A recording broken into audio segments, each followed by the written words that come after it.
La crypto-monnaie est tombée en bear market en novembre 2021. En 2022, Bitcoin a perdu 78% de sa valeur et plein d'événements inattendus se sont passés comme la chute du projet Terra Luna, les plateformes de staking comme Celsius, BlockFi, Voyager qui ont tous fait faillite et le plus fou dans tout ça, un top 3 des échanges de trading FTX qui a fait faillite. Tout le monde criait « Bitcoin s'en va à 10 000, Bitcoin s'en va à 8 000, Bitcoin s'en va à 6 000, récession, tout le monde va tout perdre. » Puis finalement, Bitcoin n'a pas descendu plus bas que 15 000 US. Et pour ce qui est de l'inflation, elle a pris son maximum en juin 2022 et est en descente depuis ce moment-là. Mais là, après tous ces événements-là, je peux comprendre, tout le monde est perdu, le monde se demande « Ok, on va-tu revenir en bull market? On est-tu encore en bear market? Je comprends rien, je sais pas quoi faire. » Mais là, récemment, il y a eu quand même une montée sur l'ensemble des marchés de la crypto et là, la question se pose, est-ce qu'on est officiellement retourné en bull market pour 2023? Alors aujourd'hui, je t'explique tout ça avec des indicateurs ultra précis, les possibilités qu'on soit peut-être retombé en bull market ou qu'on soit peut-être toujours dans un bear market. Fait que pour comprendre avant tout les possibilités si on est retombé en marché haussier ou on est toujours dans un marché baissier, on a besoin de regarder dans le temps, dans les derniers bear markets, qu'est-ce qui s'est passé, combien de temps ça a duré, puis vraiment de regarder en détaillé pour nous donner une idée de potentiellement qu'est-ce qu'on pourrait s'attendre à voir en 2023 et si on a officiellement touché le fond de ce bear market. Donc, on va passer à mon écran tout de suite. Donc ici, j'ai fait une analyse détaillée des derniers bear markets. Donc, le bear market de 2011-2012, le bear market de 2013-2014, 2017-2018 et 2020-2021. Donc, je vais vraiment comparer avec toi aujourd'hui qu'est-ce qui s'est passé pour potentiellement comprendre qu'est-ce qu'on peut s'attendre à voir dans les prochains mois, donc en 2023 et même pour 2024, qui va être le prochain halving du Bitcoin. Donc si on regarde là, pour commencer, on a la ligne de régression ici, là, la ligne qui courbe, qui suit toutes les tops qu'on a eu depuis le début du Bitcoin. Donc tu vois à quel point ça va vraiment toucher la pointe des bull markets jusqu'en 2020-2021. Et ensuite de ça, j'ai vraiment calculé le pourcentage de déclin dans les bear markets depuis le tout début avec le nombre de jours aussi que ces bear markets-là ont duré. Donc là, le premier bear market ici, avec l'ascension de 2010 à 2011, on a un bear market qui a duré 161 jours et on a eu une descente de 91,6%. Donc ça, c'était le premier bear market. Puis ce qu'il y a d'intéressant aussi à voir, je t'ai calculé le pourcentage de gains qu'on a fait aussi dans les bull markets. Donc c'est sûr que les premiers ont eu vraiment des énormes pourcentages. Pourquoi? Parce que le prix a commencé, écoute, si on regarde Bitcoin, commencé, on pourrait dire, environ à 5 cents, mais officiellement, là, ça serait au bas de la chandelle à 1 cent. Donc oui, les premiers bull markets ont eu des pourcentages de gains énormes. Ici, on parle de 62 000% sur le premier bull market. Et après ça, premier bear market, 161 jours et on est reparti à la hausse ici. Donc, une première chose à comprendre, c'est que quand on recommence un bull market, on n'a pas nécessairement aucune autre descente. On parle vraiment d'atteindre le fond et qu'on a vraiment un fond ultime et qu'on repart, mais ça n'empêche pas qu'on peut remonter et redescendre un petit peu après. Comme qui est arrivé ici, on a redescendu, mais en général, on a recommencé une tendance haussière. Donc ça, c'est le premier bear market. Ensuite de ça, on a eu une montée de 59 000%, si je mets ça plus gros. 59 000% jusqu'au bear market de 2013-2014. Et celui-là, on commence à voir, il a duré pas mal plus longtemps. 630 jours. Donc ça, c'était vraiment un long bear market. 86% de déclin.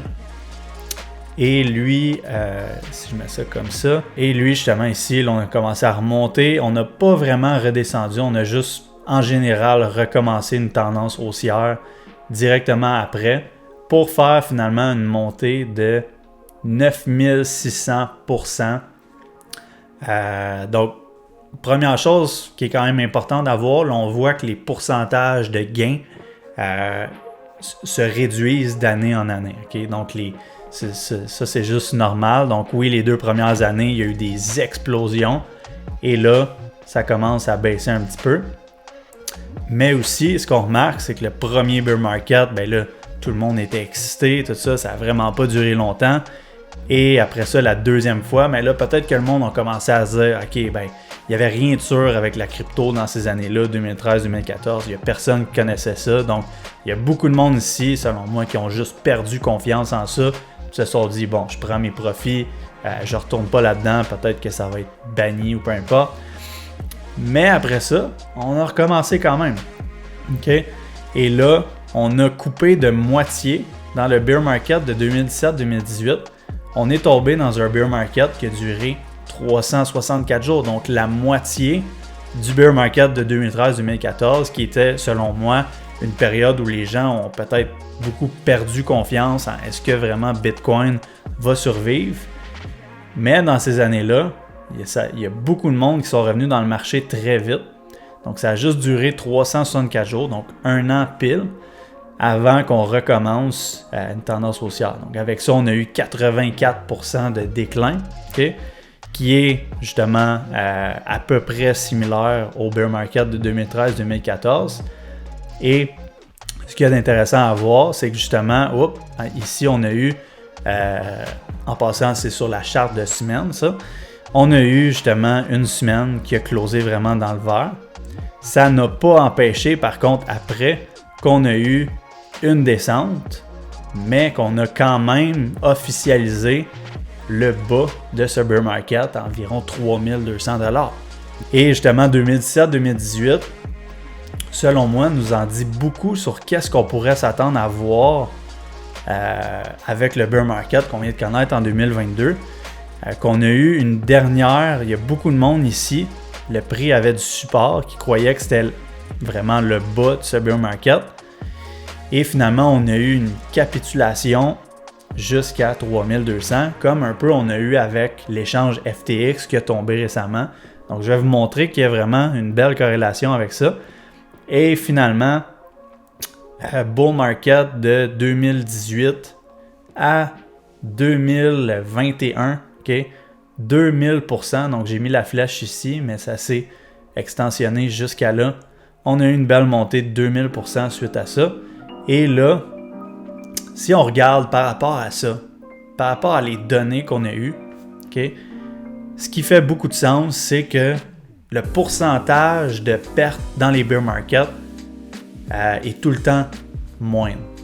Pourquoi? Parce que il y a de plus en plus de monde qui s'intéresse au Bitcoin et à la crypto. Donc, si on regarde ici, 77% de déclin jusqu'au bas qu'on a eu à 15 700 environ.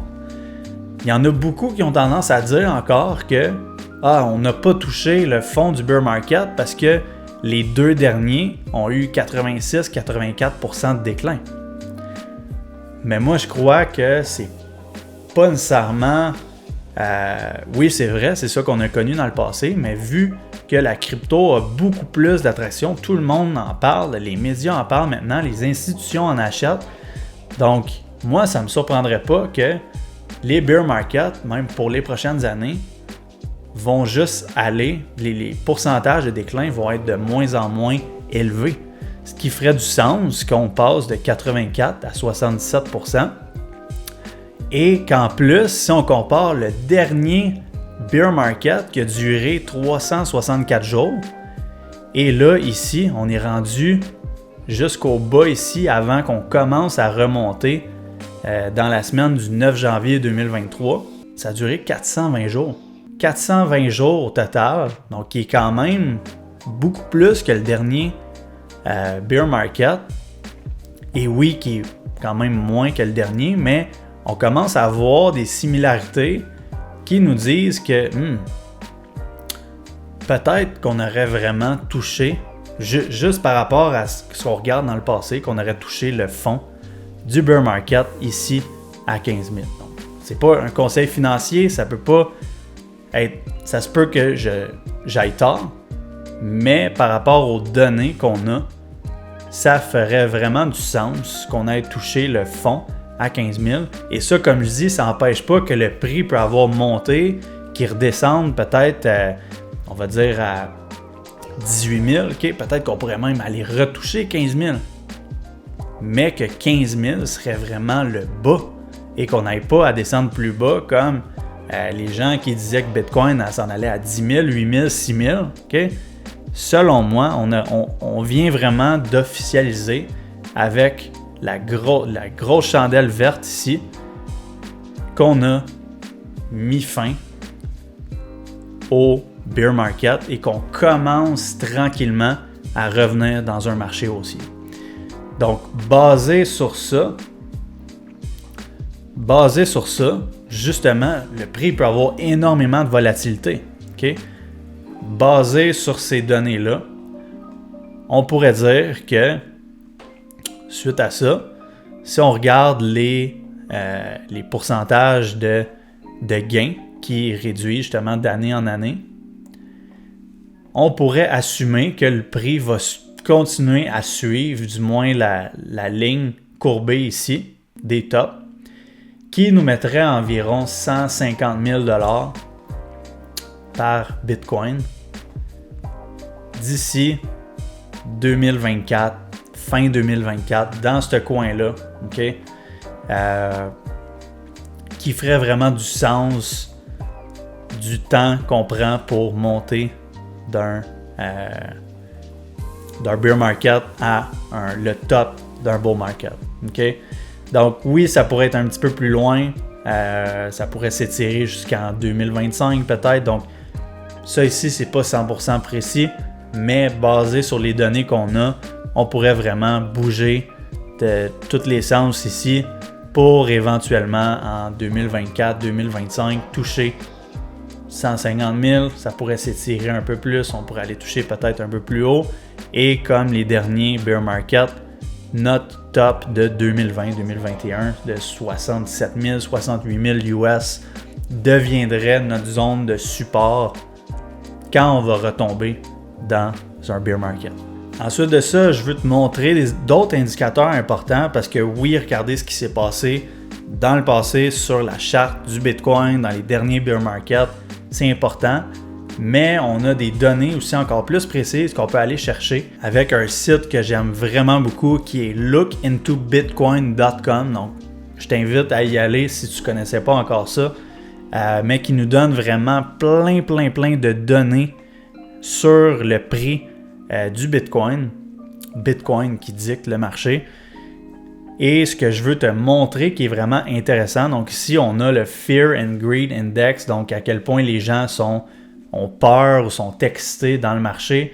Donc, justement, on dit en trading, en investissement, plus on est dans un climat de peur, plus tu devrais commencer à penser à prendre des positions d'achat.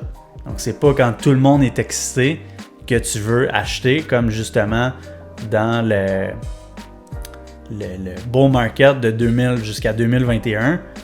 Quand on tombe dans le vert, c'est que les gens sont vraiment excités. Donc, ça, c'est complètement faux. Tu ne dois pas t'exciter quand tout le monde est excité. Quand tout le monde est excité, tu dois commencer à avoir la chienne qu'on a touché le plafond du bull market. Okay? Donc là, évidemment, ici, à 15 000, le monde avait extrêmement peur. Okay? On était, pas extrêmement. Okay? On a connu des périodes que le monde avait plus peur que ça. Mais les gens étaient vraiment en peur. Et là, qu'est-ce qui est arrivé après? On a commencé à remonter. Donc là, on est dans un climat stable. Okay? On est à 50 sur 100 à l'heure où je fais la vidéo. Donc, justement, là, il y a un mix de est-ce qu'on doit s'exciter? Est-ce qu'on ne doit pas s'exciter? Donc ça, c'est vraiment quelque chose d'important à regarder. Ensuite de ça, quelque chose de vraiment cool aussi à regarder, c'est 200 Week Moving Average, donc la moyenne mobile de 200 semaines. Qui historiquement, OK? Ben, en fait, on voit depuis 2012, la ligne mauve qui suit en bas ici, c'est la moyenne mobile de 200 semaines. On n'a jamais historiquement tombé en dessous, à part vraiment des super courtes périodes. Donc, il y a ça quand même à prendre en considération qu'en ce moment, on est encore en dessous. Donc, ça ne veut pas dire qu'on ne peut pas être retombé dans un marché haussier, mais selon moi, on ne va pas l'être officiellement tant aussi longtemps qu'on ne sera pas passé au-dessus de cette ligne très importante là. Ensuite de ça, ce qui est intéressant à regarder, c'est le Stock to Flow Model, okay, qui est vraiment une analyse quand même complexe du mouvement du prix du Bitcoin avec un peu, si tu pourrais dire, une ligne médiane qui est la ligne rouge ici. La ligne rouge au milieu qui est comme justement le milieu qu'on peut s'attendre à suivre par rapport à les données passées qu'on a sur Bitcoin. Donc la ligne ici, okay, qui nous place justement en 2024 dans les environs de 150 000 comme j'ai montré sur ma charte tantôt. Et là, on est vraiment beaucoup en dessous. Puis tu vois, historiquement, on s'est tenu en dessous, mais pas autant qu'on l'est en ce moment. Donc ça, c'est encore une autre donnée que historiquement, on n'a jamais descendu aussi bas, okay, sur cette charte-là, qui pousse encore à croire encore plus qu'on aurait atteint vraiment le fond et que justement, qu'on serait potentiellement prêt à remonter à des niveaux plus hauts. Donc tu vois à quel point la ligne au milieu, c'est la médiane. Et là, qu'on monte, donc quand on monte au-dessus, on a justement notre plafond de bull market. Ça fait que je pourrais te montrer plein d'autres indicateurs toute la journée. Okay? Il y en a vraiment beaucoup d'autres, mais je voulais t'en montrer vraiment, selon moi, qui sont les plus pertinents, qui comparent vraiment des données analytiques du passé pour les ramener dans qu'est-ce qu'on pourrait s'attendre à voir en 2023, en 2024, jusqu'en 2025, qui, comme je dis, le halving de Bitcoin de 2024, qui est un événement vraiment important qui fait pomper le prix du Bitcoin, mais aussi l'ensemble des marchés. Donc, pour cette raison-là, je ne peux pas nécessairement te dire aujourd'hui qu'on est officiellement retombé dans un bull market, dans un marché haussier, mais je peux te dire qu'il y a quand même beaucoup de probabilités que oui, avec tout ce que je t'ai montré aujourd'hui, qu'il y aurait vraiment, selon moi, très peu de probabilités, alors on se parle que le marché tombe plus bas que notre bas qu'on a connu en 2022 de 15 000. Donc, pour cette raison-là, je crois personnellement qu'on est retombé en marché haussier. Encore une fois, tu fais tes propres recherches. Je ne suis pas là pour te dire exactement quoi faire, mais basé sur ce que je te dis, tu peux faire tes propres déductions aussi et potentiellement te dire la même chose que je pense, mais vas-y toi-même, fais tes recherches et regarde par toi-même ce qui fait du sens pour toi.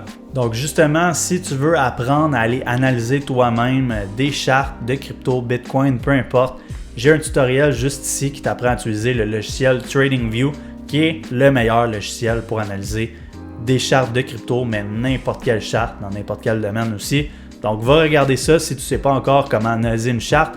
Et autrement, on se revoit très bientôt dans une nouvelle vidéo.